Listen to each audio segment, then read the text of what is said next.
नमस्कार शेतकरी मित्रांनो, आज आपण जाणून घेणार आहोत की पीएम किसानचा हप्ता कधी येणार आणि त्यासाठी तुम्हाला काय करावे लागेल, अन्यथा हे हप्ता तुम्हाला मिळणार नाही। व्हिडिओ पूर्ण पहा आणि चॅनलवरती जर नवीन आला असाल तर चॅनलला सबस्क्राईब करा। चला तर व्हिडिओला सुरुवात करूया। पंतप्रधान किसान सन्मान निधी योजनेचा 19 हप्ता ची संपूर्ण माहिती या व्हिडिओच्या माध्यमातून आणि डिटेलमध्ये तुम्हाला देणार आहेत। पंतप्रधान किसान सन्मान निधी योजनेअंतर्गत आतापर्यंत 18 हप्ते शेतकऱ्यांच्या खात्यात जमा झाले असून 19 हप्त्याची सर्व शेतकऱ्यांना आतुरतेने वाट पाहत आहेत। केंद्र सरकारने 19 हप्त्याची तारीख जाहीर केली असून हा हप्ता 24 फेब्रुवारी 2025 रोजी वितरण केला जाणार आहे।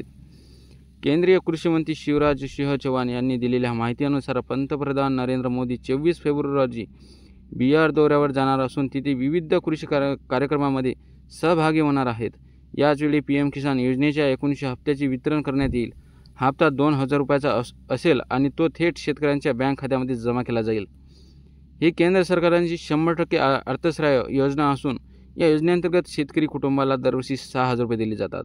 ही रक्कम 3 सामान्य हप्त्यामध्ये प्रत्येकी 2000 रुपये थेट लाभार्थी आधारशी जोडलेल्या बँक खात्यात जमा केली जाते। ही योजना 1 डिसेंबर 2018 पासून लागू करण्यात आली आहे। आतापर्यंत 18 हप्ते यशस्वीपणे वितरित करण्यात आलेले आहेत।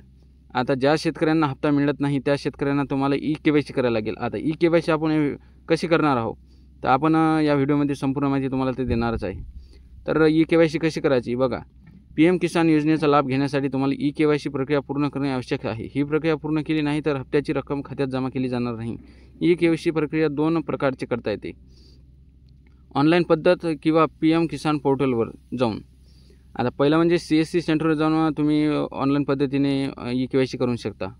दुसरं म्हणजे तुम्हाला योजनेचा लाभ घेण्यासाठी खालील कागदपत्रे लागेल: आधार कार्ड, नागरिक प्रमाणपत्र, जमिनीची मालकी दर्शवणारे कागदपत्र आणि बँक खात्याचे तपशील। नोंदणी करण्यासाठी तुम्हाला पीएम किसान पोर्टलवर जाऊन ऑनलाईन नोंदणी प्रक्रिया निवडा किंवा जवळच्या CSC सेंटरवर भेट देऊन नोंदणी प्रक्रिया पूर्ण करा। तालुका कृषी अधिकारी किंवा महसूल अधिकाऱ्याशी संपर्क साधा। हप्ता मिळाला की नाही हे कसे तपासायचे आता आपण या व्हिडिओमध्ये बघणार आहोत की हप्ता कसा मिळाला की नाही की तुम्हाला कसं तपासायचं। तर चला बघूया। शेतकरी यांच्या खात्यात हप्ता जमा झाला आहे की नाही हे खालील पद्धतीने तपासू शकता। पीएम किसान पोर्टलवर लाभार्थी स्थिती विभाग, आधार क्रमांक, बँक खाते किंवा मोबाईल नंबर टाकून पीएम किसान मोबाईल ॲपद्वारे लाभार्थी स्थिती पर्याय तपासून शकता तुम्ही, किंवा तुम्ही टोल फ्री नंबर आहे 155 261 या टोल फ्री क्रमांकावर संपर्क साधून शकता। हप्ता मिळाला का नाही तक्रार कशी करावी। ज्या शेतकऱ्यांना हप्ता मिळाला नाही किंवा वगळण्यात आले आहे त्यांनी खालील प्रक्रिया नोंदवावी। पीएम किसान पोर्टलवर शिकायत दर्ज करे पर्याय निवडा।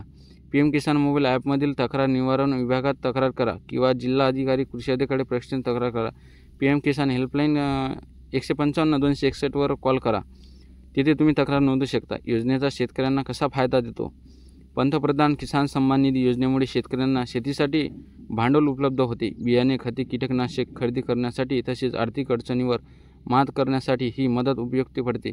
शेतकरी संघटनेची योजनेची स्वागत केले असेल तरी वाढत्या महागाईच्या पार्श्वभूमीवर यामध्ये वाढ करण्याची मागणी केली जात आहे। शेतकऱ्यांसाठी महत्त्वाची सूचना: 24 फेब्रुवारी होण्याच्या या कार्यक्रमाच्या तयारीत जोरात सुरू असून पंतप्रधान नरेंद्र मोदी यांच्या हस्ते हा हप्ता वितरित केला जाणार आहे। शेतकऱ्यांनी लवकरात लवकर आपले ई-केवायसी अपडेट करून हप्ता मिळवण्याची खात्री करावी। तुम्हाला जर माहिती आवडली असेल तर चॅनलला सबस्क्राईब करा। धन्यवाद।